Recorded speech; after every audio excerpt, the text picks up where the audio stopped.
Kita berdoa. Allah Bapa yang Maha Kuasa, yang Maha Pengasih, terima kasih kami mengucap syukur atas segala rahmat-Mu yang mengizinkan kami dapat boleh hadir di hari yang baru ini. Biarlah ya Tuhan rahmat-Mu selalu baru setiap hari bagi kami, sehingga kami boleh bersuka cita untuk segala sesuatu yang akan kami jalani untuk kehidupan kami. Terlebih di satu hari penuh ini, kami akan awali segala sesuatunya dengan firman-Mu. Biarlah Tuhan ini menjadi pelita yang menguatkan, yang menerangi setiap langkah kami, agar segala sesuatunya yang kami lakukan dapat seturut kehendak-Mu.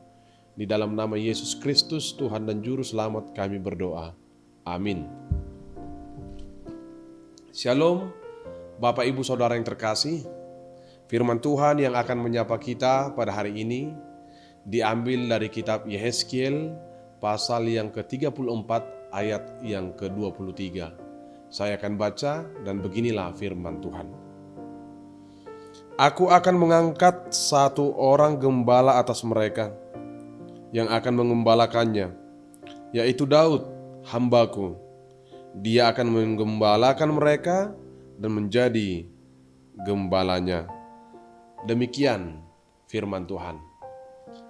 Bapak Ibu Saudara yang terkasih, di dalam nama Tuhan kita Yesus Kristus, nats renungan ini adalah sebuah nubuatan akan janji pemulihan Allah kepada umatnya bangsa Israel, bahwa Ia akan menunjuk dan menetapkan satu orang sebagai pemimpin dan gembala bagi umatnya.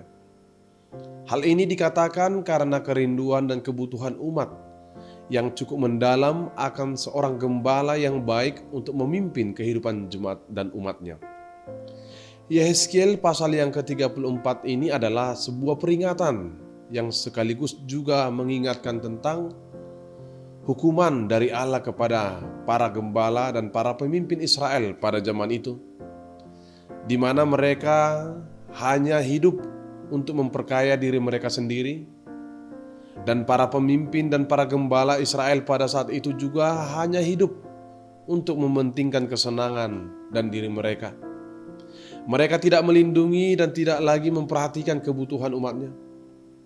Mereka hanya memperkaya hidup mereka sendiri. Mereka tidak menjalankan tugas dan tanggung jawab mereka sebagai pemimpin dan gembala kepada umatnya, kepada rakyatnya. Mereka memberi hanya untuk demi kepentingan mereka yang selalu hanya berpaut kepada sesuatu hal untuk diri mereka sendiri. Dan mereka tidak memberi makan umat dan rakyat yang mereka pimpin. Yang mereka layani hanya kepentingan mereka dan tidak melayani kepentingan umatnya. Mereka tidak memperhatikan umatnya, sehingga hidup umatnya digambarkan seperti anak ayam yang kehilangan induknya dan menjadi lemah. Hidup mereka tidak aman, hidup mereka tercerai-berai dan tersesat, seperti dikatakan dalam Yehezkiel pasal yang ke-34 ayat yang kedua sampai dengan ayat yang ketiga.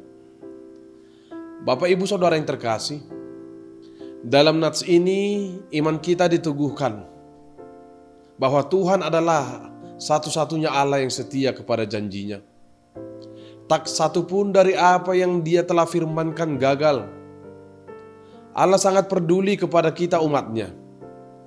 Allah tidak pernah rela jika hidup seluruh umatnya berada di dalam kebimbangan, berada di dalam ketakutan, dan berada di dalam tanpa kepastian.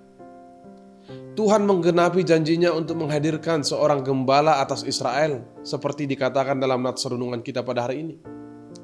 Menurut nats ini, seperti apa yang telah dikatakan Bapak Ibu Saudara yang terkasih, sekalipun tidak tahu kapan pastinya Tuhan akan menggenapi janjinya itu untuk menghadirkan seorang gembala atas Israel, tentu ini bukan berarti bahwa firman-Nya gagal dan bahwa firman-Nya tidak akan terjadi.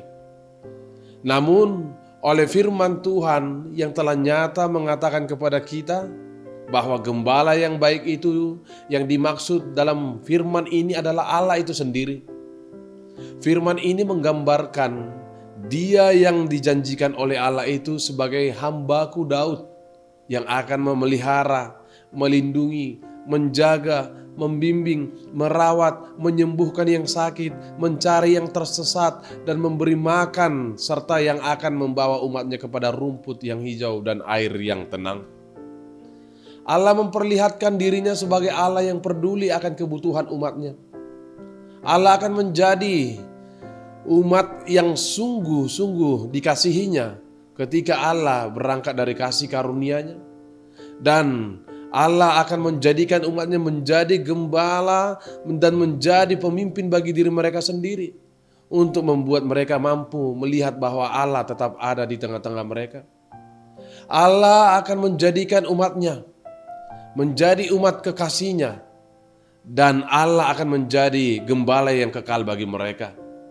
Dan nubuatan firman ini telah digenapi di dalam diri Yesus Kristus sebagai Sang Gembala yang baik. Yesuslah yang akan menjaga dan mengembalakan kita umatnya yang percaya sebagai kawanan domba-dombanya.